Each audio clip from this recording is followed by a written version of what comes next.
वक्रतुंड महाकाय सूर्यकोटि समप्रभ निर्विघ्नं कुरु मे देव सर्वकार्येषु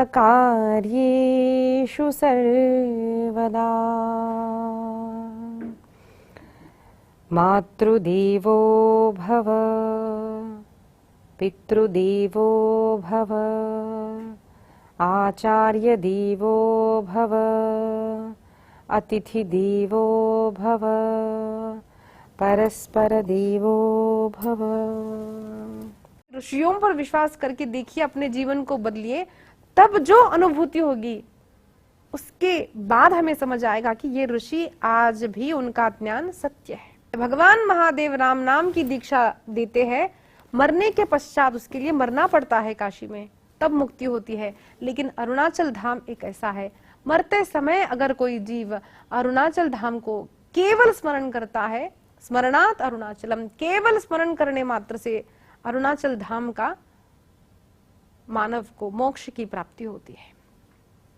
सूत जी महाराज वर्णन करते हैं, यह ईश्वर व्यापक है, परब्रह्म है, और ये जो लिंग है, रूप है, उसकी स्थापना करके उनका पूजन करने से मानव की हर इच्छा पूर्ण होती है।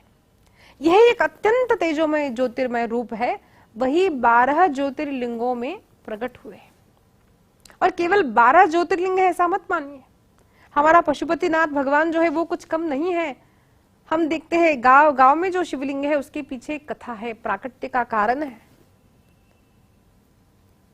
हर महादेव में वही शक्ति होती है, कम पड़ती है तो हमारी श्रद्धा।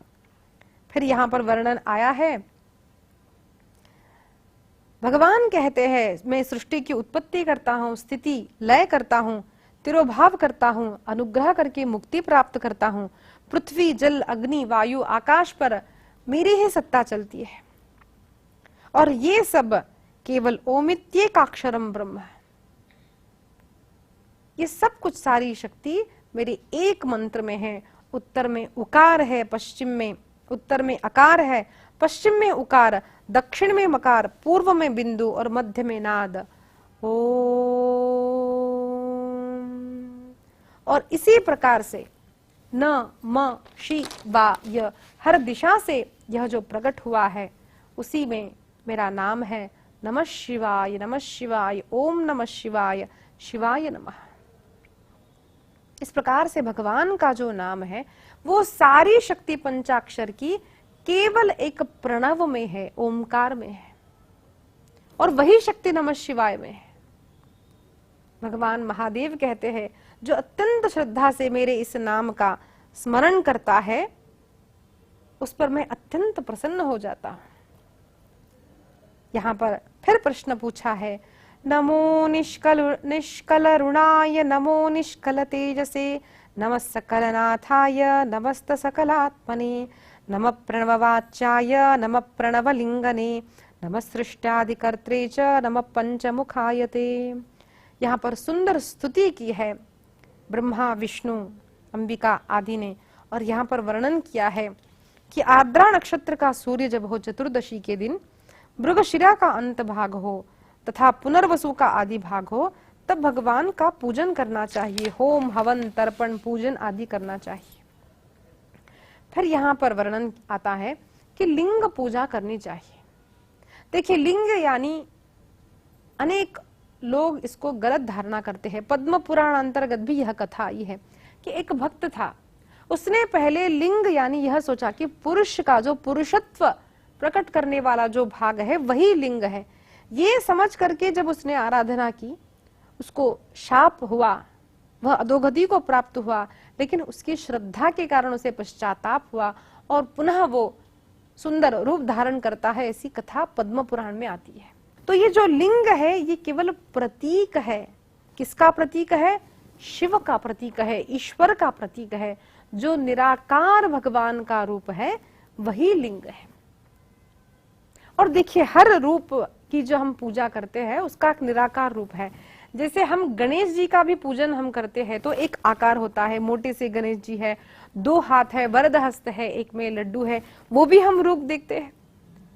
और एक ऐसी भी पद्धति है कि किसी नदी से, विशिष्ट नदी है, उस नदी से कोई भी पत्थर अगर हम उठाकर लाते हैं, उसका अगर हम विधिवत पूजन करते हैं तो वो भी गणेश जी की पूजा मानी गई है। उस नदी का हर पत्थर गणेश जी है।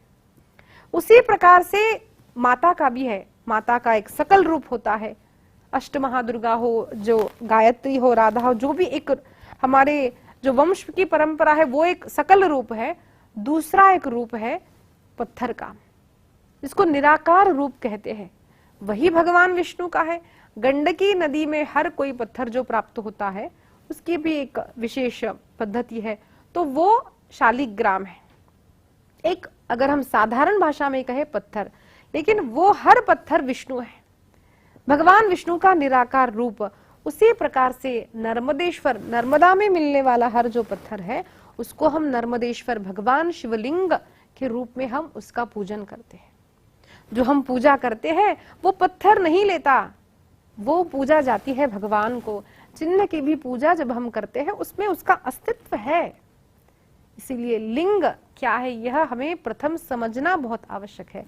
लिंग यानी भगवान महादेव का निराकार रूप है। यहाँ पर प्रश्न किया है कि लिंग पूजन कहाँ पर करे, किस स्थान पर करे। सूत जी ने यहाँ पर वर्णन किया है कि भगवान महादेव के अगर आपको लिंग स्थापना मंदिर में करनी है तो वो बड़ी मूर्ति होनी चाहिए। उसका एक विधान है, कौन सा मंदिर है, कौन सी शिला से बनी जाती है, लेकिन एक अखंड धातु से ही बनाया जाता है मंदिर में, और वह अचल होता है, हिलने वाला फिर निकाल के रखने वाला वो शिवलिंग की स्थापना मंदिर में नहीं होती है। एक ही धातु से बनाया जाता है। किस धातु से, उसका एक शास्त्र है। दूसरी बात है, अगर हम अचल यानी चलने वाला जो चलता है, हम उठा करके उसको बिठा सकते हैं, पूजा करते हैं।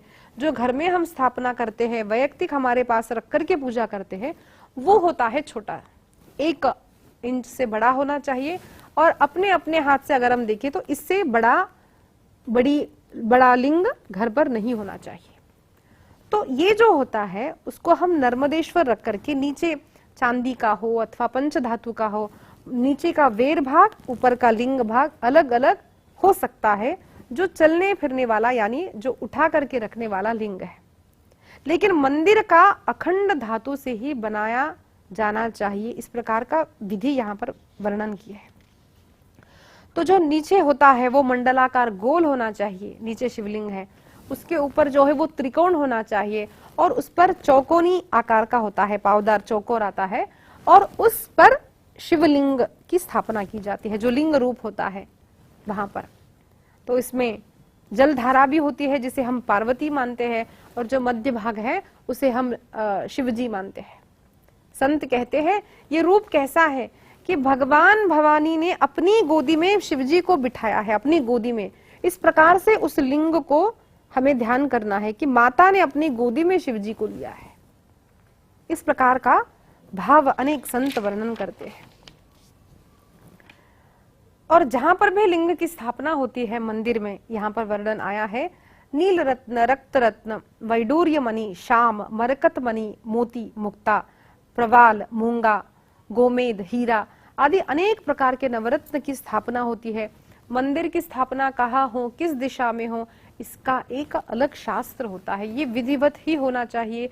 उसकी मंत्रों से, सद्योजात आदि मंत्रों से उसकी प्रतिष्ठा करनी भी आवश्यक मानी गई है।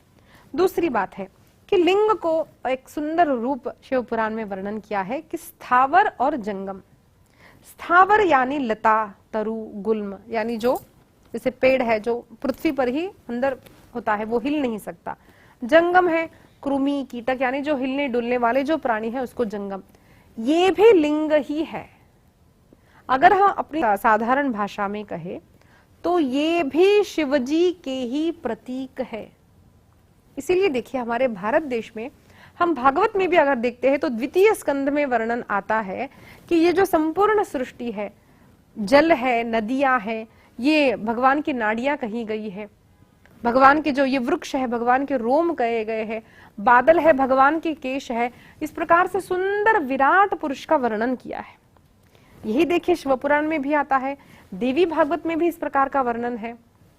इसीलिए हमारे शास्त्रों में एक पद्धति है कि हम भगवान की प्रतिमा की पूजन करते हैं, लिंग की पूजा करते हैं, मंदिर जाते हैं, ये एक पूजा होती है।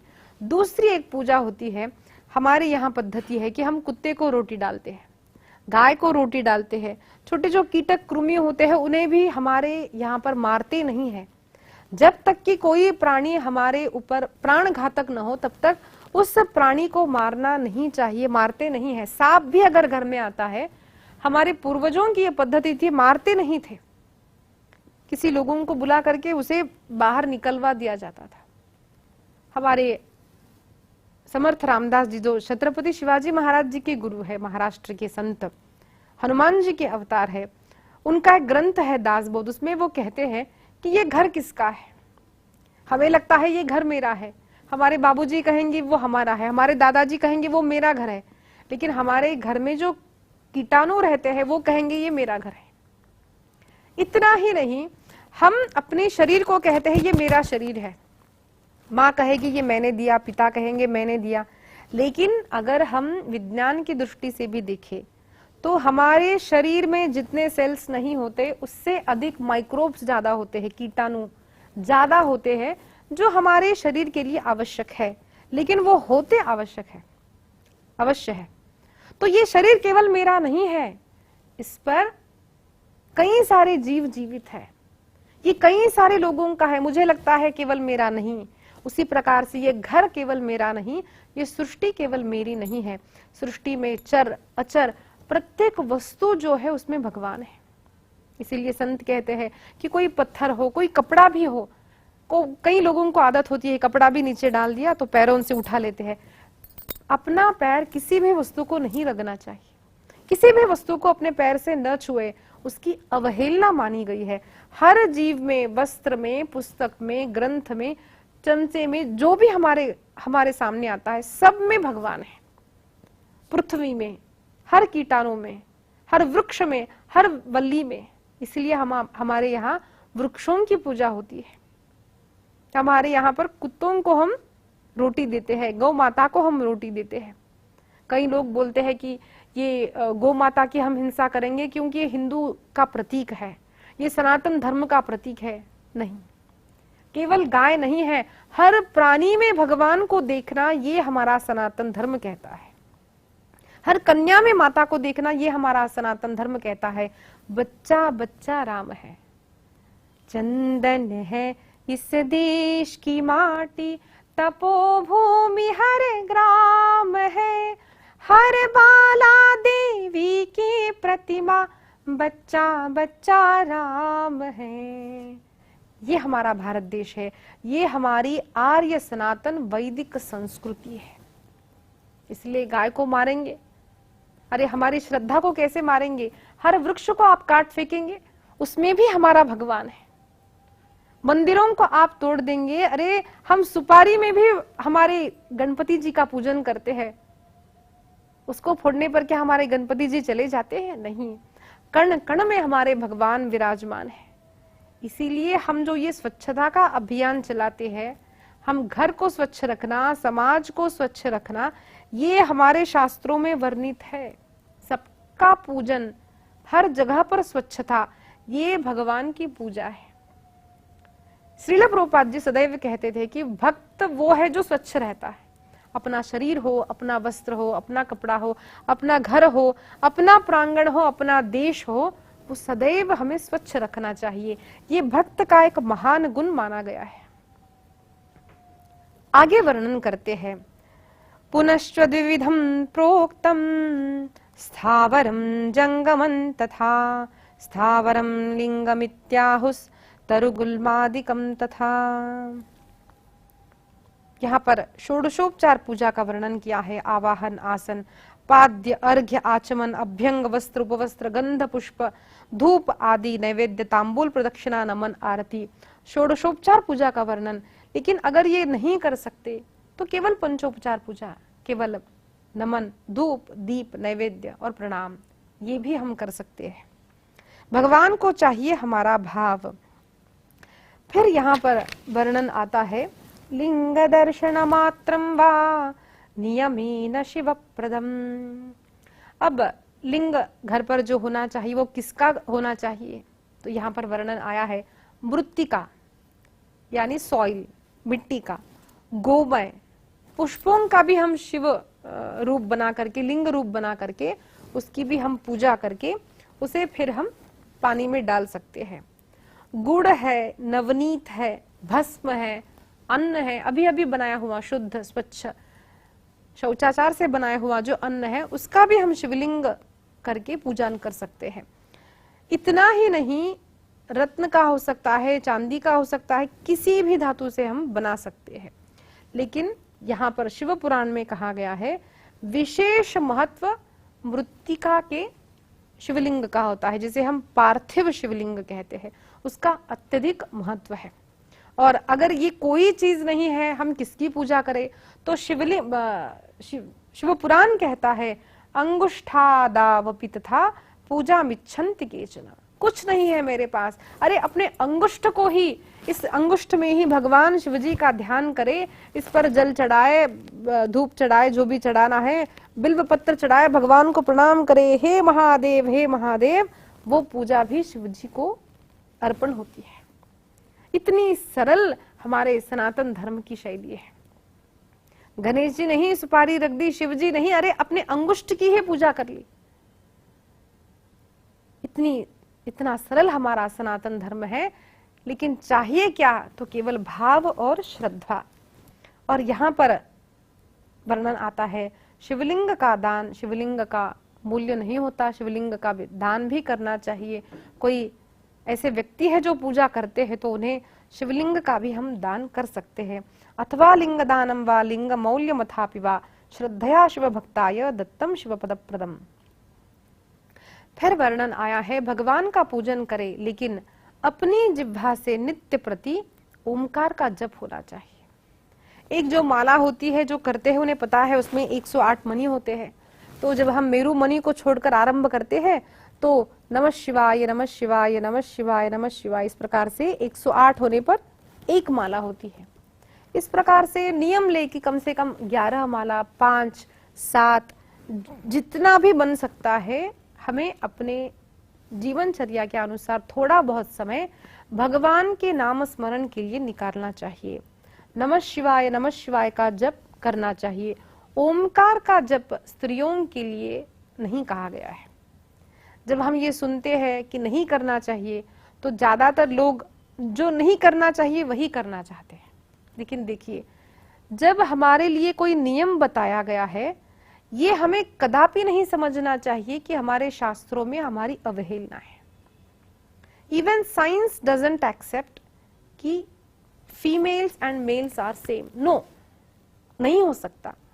आप दोनों की हड्डी देखिए, अस्थियां देखिए, स्केलेटन देखिए, उससे पता चलता है कि ये स्त्री की है, ये पुरुष की है। When nature has made us different, how can we be one? हम एक नहीं हो सकते, हम अलग हैं। हम अलग है, इसीलिए हमारे नियम अलग है। नियमों का अलग होना ये कोई गलत बात नहीं है, ये अवहेलना नहीं है। अगर डॉक्टर ने मुझे कुछ मेडिसिन दिया है, आपको वही रोग होने पर आपको अलग दिया है, इसका अर्थ क्या हम ये लेते हैं कि डॉक्टर हमारी अवहेलना कर रहा है, हमारा अपमान कर रहा है? सिमिलरली हमारे जो शास्त्र है, हमारा शरीर, हमारा नेचर, जो हमारी प्रकृति है, हमारे लिए क्या अच्छा है क्या अच्छा नहीं है, इसको देख करके हमें प्रिकॉशंस दिए गए हैं। Do this, don't do this. हमने हमारे गुरुदेव से पूछा, गुरुजी ने कहा बेटा तुम रुद्राक्ष मत पहनना। हमें बुरा नहीं लगा, हम स्त्री हैं। हमारे पिताजी वेद पाठ करते हैं, घना पाठी है, हमें मंत्र का अधिकार नहीं। जब हमारे पिताजी ने कहा, हमने कहा ठीक है। क्योंकि देखिए, मंत्र का उच्चारण करने से ही भगवान प्रसन्न होते हैं ऐसा नहीं है। मेरे लिए सरल मार्ग है भगवान का नाम संकीर्तन करना, अपना अपना धर्म कर्म आचरण करना। इससे अगर मुझे भगवान प्राप्त होते हैं तो मैं ये प्रयत्न करूं कि मुझे मंत्र ही सीखना है, मैं रुद्र का ही पाठ करूं, क्यों मैं ये प्रयत्न करूं? केवल नाम स्मरण करो, केवल अपनी दिनचर्या ठीक करो, बस तुम्हें इससे भगवान की प्राप्ति होती है। तो मैं क्यों इसको अपना अपमान मानूं? जो हमारी पीरियड साइकिल होती है वो स्त्रियों में आती है, पुरुषों में आती है? नहीं आती है। देखिए, हम शास्त्रों में नहीं कहा है, उसको हमें समझना है कि हमारा शरीर समान नहीं है। हमारे शरीर में बदलाव जो आते हैं, जो पुरुषों में, जो स्त्रियों में आते हैं, वो अलग होते हैं। इस कारण कुछ नियम स्त्रियों के लिए अलग कहे गए हैं। इसको हम गलत न ले। हमारे लिए स्फटिक अच्छा कहा गया है, पुरुषों के लिए रुद्राक्ष अच्छा कहा गया है, पुरुषों के लिए ओमकार का नाद, ओम नमः शिवाय का जप कहा गया है, स्त्रियों को नमः शिवाय का जप कहा गया है। तो इसमें कोई भी गलत बुरी बात नहीं है। शास्त्रानुसार ही हमें जप अनुष्ठान करना चाहिए। देखिए, हम मेडिकल शॉप में जाते हैं और कई सारी मेडिसिन रखी होती है वहां पर, और कोई ऐसी भी मेडिसिन होती है जिसको डिस्कवर करने के बाद उस व्यक्ति को कुछ अवार्ड भी मिला होता है। अरे ये तो बड़ी अच्छी मेडिसिन है, ये पता करने के बाद उस व्यक्ति को, उस साइंटिस्ट को कुछ अवार्ड मिला, तो चलो मुझे ये दे दो। क्या वो मेडिकल शॉप वाला देगा आपको? नहीं।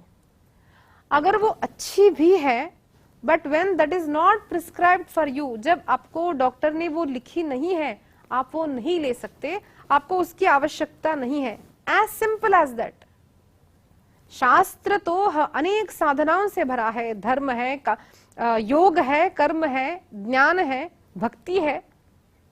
किसके लिए कौन सा मार्ग है, किसके बाद क्या करना है, ये दूसरों की हम नकल ना करें। मेरे लिए क्या है, what is good for me at this stage. हम अपने गुरु के पास जाए, अपनी प्रिस्क्रिप्शन ले, और वही हम गुरु के कहे अनुसार जब हम साधना करते हैं तो सटीक साधना बनती है। ये भी करूंगी, वो भी करूंगी, वो करती है, ये करती है, वो, ये सब करते बैठेंगे ना तो कुछ भी प्राप्त नहीं होगा, न यहाँ के रहेंगे न वहां के रहेंगे। इसलिए मेरे लिए क्या कहा गया है, शास्त्र, गुरुदेव, मेरे गुरु क्या करते हैं, गुरु हमको हमारे लिए कौन सी चीज बनी है, क्या आवश्यक है, उन 100 चीजों में से निकाल करके बोलेंगे बेटा तू ये कर। उस पर विश्वास रखना, श्रद्धा रख करके करना, ये एक साधक का कर्तव्य है और यही हमारा मुख्य धर्म है। ऐसा करने वाला ही साधक है। अस्तु। तो इस प्रकार से स्त्रियों को नमः शिवाय का अथवा शिवाय नमः का जप करना चाहिए। नित्य प्रति थोड़ा थोड़ा करके एक संकल्प करे, गोल रखे कि मुझे 5 लाख करना है, फिर 5 लाख करना है, लिख के रखे। कई लोगों को शंका होती है कि दीदी हम माला से नहीं कर सकते। देखिए, हम जब माला से जप करते हैं तो अगर नमः शिवाय करते करते मन कहीं और चला भी जाता है, तो माला हाथ में होने के कारण हमें भान आता है कि नहीं मैं तो जप कर रही थी। फिर हम वापस आते हैं, मन घूमता घूमता घूमता फिर वापस आता है। उसके लिए एक साधन है। दूसरी चीज है, एक ही माला जब हम रखते हैं तो उस माला में, उस वस्तु में एक विशिष्ट प्रकार की शक्ति आती है। इसीलिए ऐसा भी करना ठीक है, नमः शिवाय नमः शिवाय नमः शिवाय, कुछ वस्तु बाजू नमः शिवाय, ठीक है, लेकिन उत्तम शास्त्रों के, संतों के अनुसार एक ही माला रखना। अच्छा, अगर माला टूट जाती है, कोई मणि टूट जाता है, कोई बात नहीं, आप विसर्जन कर दे गंगा जी में, किसी प्रवाहित जल में। उसके पश्चात आप दूसरी माला अपने गुरुदेव से ग्रहण करके अथवा किसी संत से ग्रहण करके आप पुनः ठीक से रखे, भूमि पर न रखे। इसके लिए, उसके लिए कोई बैग, जो चैंटिंग बैग मिलती है उसमें रखे, अथवा कपड़े में रखे, नीचे रख करके जप ना करें तो उत्तम होता है कि माला पर जप करना। दूसरी बात, हम ऑफिस में होते हैं, स्कूल में होते हैं हम, तो इस प्रकार कैसे करें? तो जो काउंटिंग आता है रिंग, क्या हम वो यूज कर सकते हैं? यस, ऑफ कोर्स हम उसको उपयोग कर सकते हैं। लेकिन जब हम घर में आते हैं स्नान करके, अवश्य 1 या 2 माला कम से कम माला पे करना हमें अभ्यास करना चाहिए।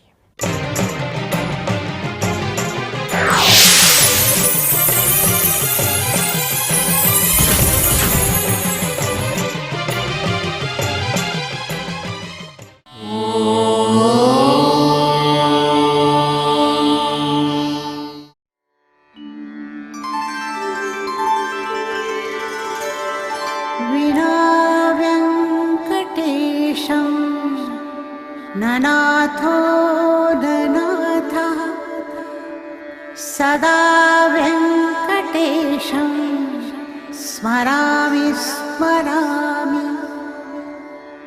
हरे वेङ्कटेश प्रसीद प्रसीद प्रियं वेङ्कटेश प्रयच्छ प्रयच्छ